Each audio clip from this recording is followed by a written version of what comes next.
I wanted to talk about is the one on a Wu, and it's this guy right here. We got some blank bubbles. We have a blank box that you can fill in. So everybody picture yourself as a middle school Chinese student who's trying to learn Chinese. Your teacher's been talking for 35 minutes, and all you want to do is get your pens and papers out. And so we can break down. You can either do this exercise on your own, or if you don't speak Chinese, then find a Chinese partner. Who does not speak Chinese in this room? All right. Does anybody want to volunteer to work with these 4 ambitious Chinese students? Any Chinese teachers want to help them out? Okay. Anybody else? Okay, good. So everybody, find a partner if you can't speak Chinese, and let's break up for about 5 to 10 minutes, and we'll do this exercise and talk about our experiences with it. Which one? This one. From a Wu. It's got some blank bubbles in it. It's got a blank box.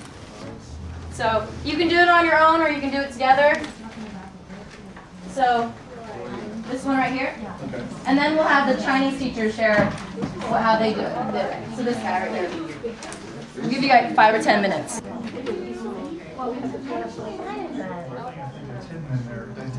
There's discussions here about open sesame, how you would say that in Chinese. However, it may not translate quite that way, so the question I would have would be, culturally in China, what would be the word that would be equivalent, but not actually open sesame, because that's, if I'm not mistaken, that'd be more American oriented, as opposed to what would a Chinese person say relative to the secret word, which would be totally different, and I would have absolutely no knowledge. Exactly. Yeah. So. That was good. Okay, glad. So I'm not a Chinese teacher, but I spoke with the Chinese teacher in Madison, Wisconsin, Natasha Pierce, and I asked her to send me her notes, and I photocopied it in the back of this pamphlet. And you guys can take this home. I'm not going to go over everything, but this is from Natasha Pierce's classroom. She's a Chinese teacher. She's been a Chinese teacher for over 10 or 12 years, so it's not a new program. And she actually doesn't use a textbook. She actually creates all of her material. But the exercise she did was, and all of these exercises I've given you are downloadable on Chinabooks.com, and all of these books are available to actually have. But she did the exercise on the back. It's on 80 degrees, and actually 80 degrees is out of print, so it's not the best example to use. But the reason why she liked this one was because it was about a girl, a teenage girl, who had a bad haircut. So that's something that American middle schoolers and teenagers can understand. You know, China, when we talk about China, we talk about martial arts and the medicine and the history. And, that's all very, very important things to talk about. But sometimes a 6-year-old wants to talk about a bad haircut and the way that makes them feel, and to associate that, with something that they understand is actually a really good lens into talking about things that you need to talk about. So I had a long conversation. I've talked to Natasha a few times, and she went even further with all of this. This one simple page exercise ended up being over 2 weeks of work she had in the classroom. She ended up having them all acted out. They broke up, and with each character being somebody with the strong personalities, they acted it out. They took they went past the comic book and actually. They actually just try to guess what happens after she's yelling on this last panel, and they wrote a script, they acted it out, they put costumes on, and then the winner was voted. And she said something about the winner was voted. It was completely their decision, and I think it was something like, I don't know, some violence, like a knife. I don't know. It was just random things happen with kids and stuff. But she let them completely take over on what the next panel was going to be, and that ended up being really great for them.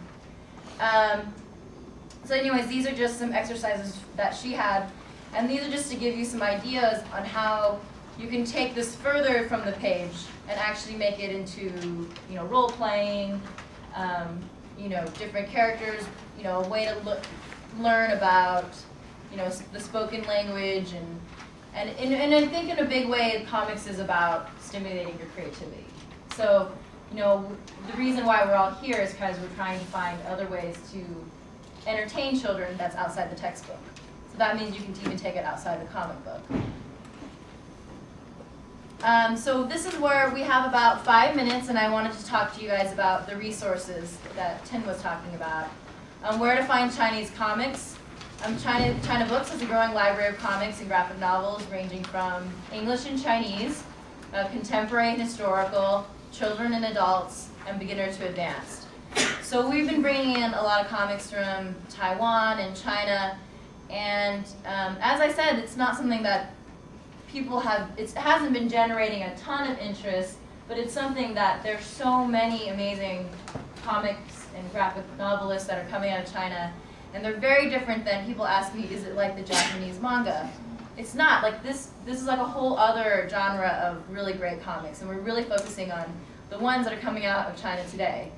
And China had its first kind of Comic-Con this year, and it had a big conference on supporting the graphic novels and comics I think it was in Tianjin. So there's a lot of really, you know, comic artists out in China who are doing creative work, who are just completely different than manga. But I have not really seen that much in the United States.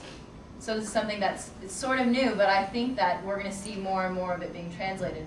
Little Brown translated a Jimmy comic. He's a Taiwan artist. Last year, The Sounds of Color, and that's new. I've never seen that before. You know, comics and graphic novels from China are not something that we hear about, but I think we're going to, my theory is that we're going to hear more about it. Chellis? Yes.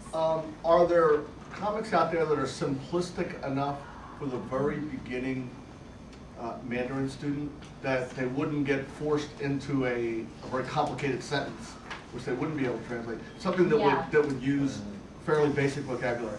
That's a really good question, and we've been looking for that. Like we're still like looking for those kind of products. I mean, to be honest, I think that all of our products are pretty advanced. Like you can't really enter somebody at the beginner level. Okay. But what we're looking. Do you have? I think do you have somebody holds Samba. Yeah, we have Samba up Which you here. have up there, yeah. Yeah. Which actually you have. Okay. Samba might be good, And but it's simple. I mean, it's not. It's. I don't know when it's Yeah. from the 30s, It's 40s. yeah, 50s. 40s or So Shanghai. I'm thinking of like when you look at an American basal reader, Yeah. you know, something along those lines in the comic.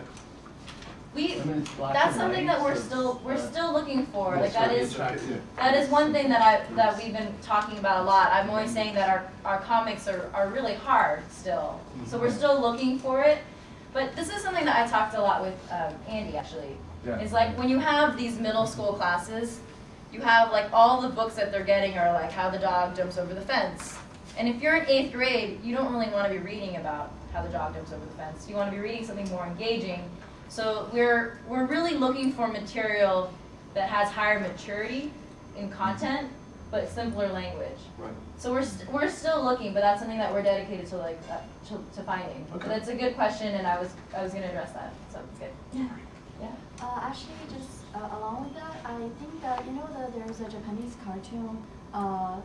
He actually draw a lot of movies like that. I think is pretty mature, and it's okay for school students to read. Do you know who I was talking about? Pham.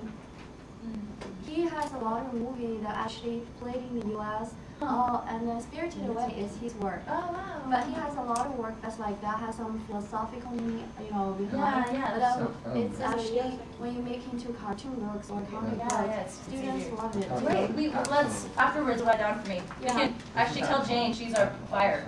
I actually have a question too. Yeah. I have students who love comic books. They will actually read it during recess. Yeah. And I was so happy with that. But what happened is that there's a lot of comic books.